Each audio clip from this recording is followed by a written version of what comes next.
So today's guest on the Keen Yoga podcast is Govinda Kai. Thanks for coming on, Govinda. It's been a short introduction. We've just met, so I'd like to find all about your background. And well, I don't know anything about you, in fact. How you got into Ashtanga yoga in the first place? How you went to Mysore? Nothing. So do you want to just give me a start? Give me in somewhere. Well, I had the great fortune to grow up in the west coast of the United States in California, Northern California, in the early 60s. So I was fortunate to be influenced by all the radical change and all the innovation, both physical and spiritual during that time.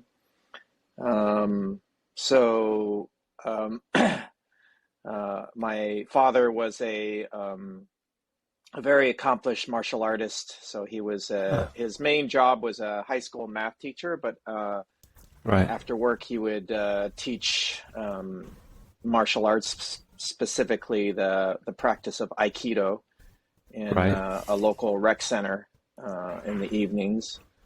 And he was a very progressive thinking, very open-minded person. So he was open to a lot of the things that came out of the 60s. Introduced me to, a lot of literature during that time, specifically the work of Alan Watts and other I know Alan. Similar type teachers. I think I even was fortunate to get some words from Ram Dass and Satchitananda, Swami Satchitananda. So that had a very, very strong influence on me.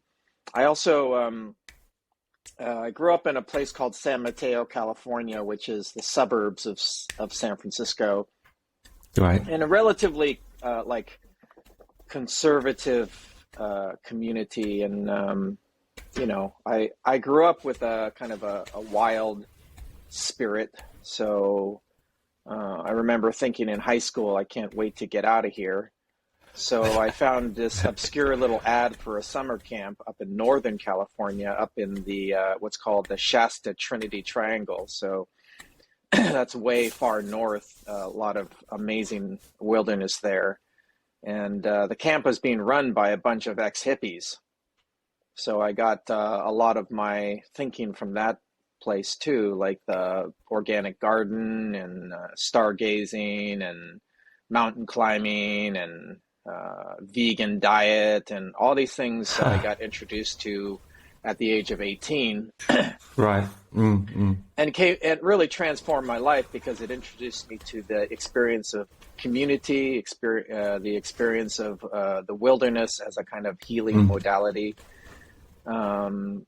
So I came back quite touched by that, and really started tuning into alternative culture. It was at that time, at the age of 18. Now this was like 1977. I had no idea. I just had to stop you there for a second. I had no idea you were so old. Yes. You look so young. I mean, born in the 50s. You must be in your late 50s, right? Actually, I'm this year I'll be 63. You're kidding me. You are fucking kidding me. Yeah. Oh my God. I don't know whether it's genes or a testament to yoga, but yeah.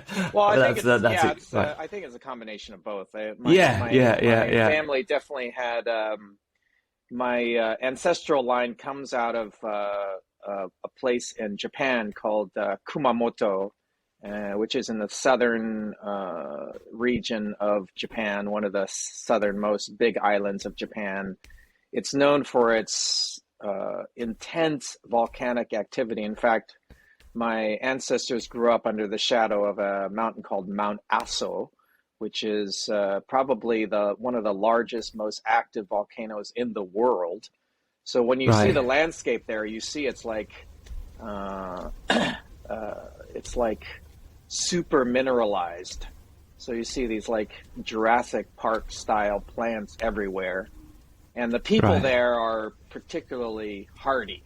Like I had the fortune to meet Evidently my so. one of my great uncles at he was 80 years old at the time, and he was a instructor of high level instructor of judo and a used car salesman, and he had like Go together well. prodigious energy. Like I couldn't believe how, and then it made me realize, like, oh, I think from my bloodline, I got the benefit of this kind of robust physicality, and in intensity as well. I have to say, it's bloody incredible. I mean, I was quite taken aback actually. I was like talking about these dates, and I was like, that doesn't make sense. All right.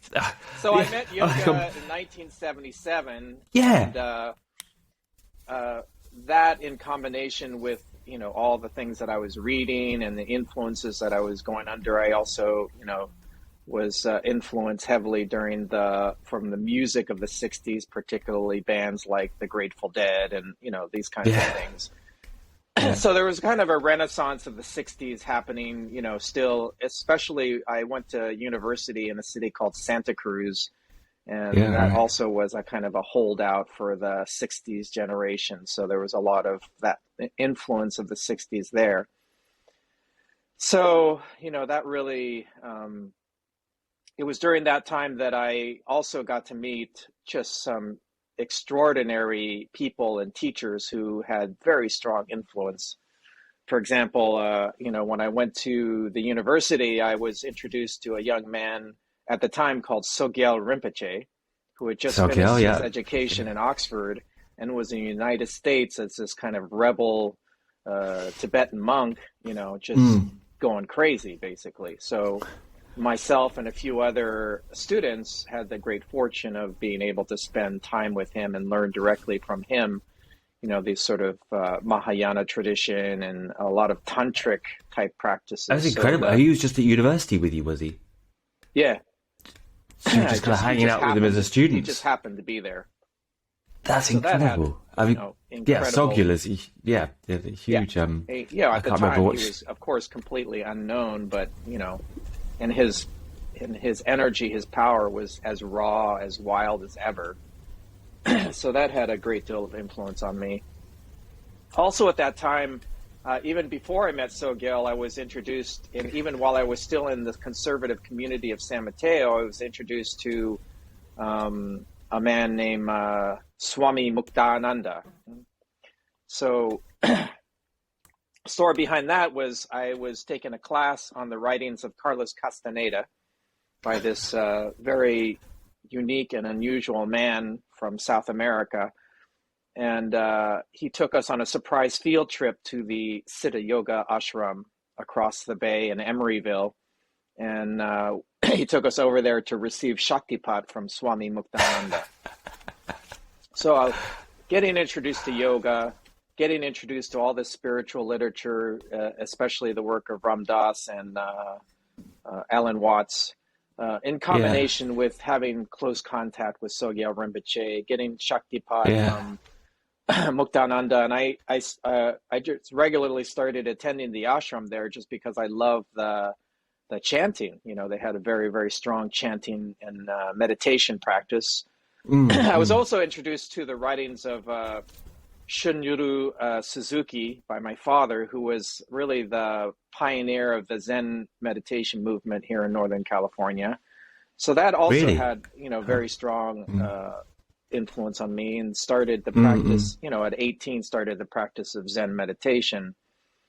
So all these, all this like one after another, all these very, very strong influences really had a profound effect on me. Now, at this point, I still hadn't met Ashtanga. Like I was mostly involved with the style of the Iyengar style of yoga. So this was like my practice in my 20s. Now, of course, because of my close relationship with Sogyal Rinpoche, I expressed a desire to enter into the monastic life. So I told Sogyal that I wanted to become a Tibetan Buddhist monk.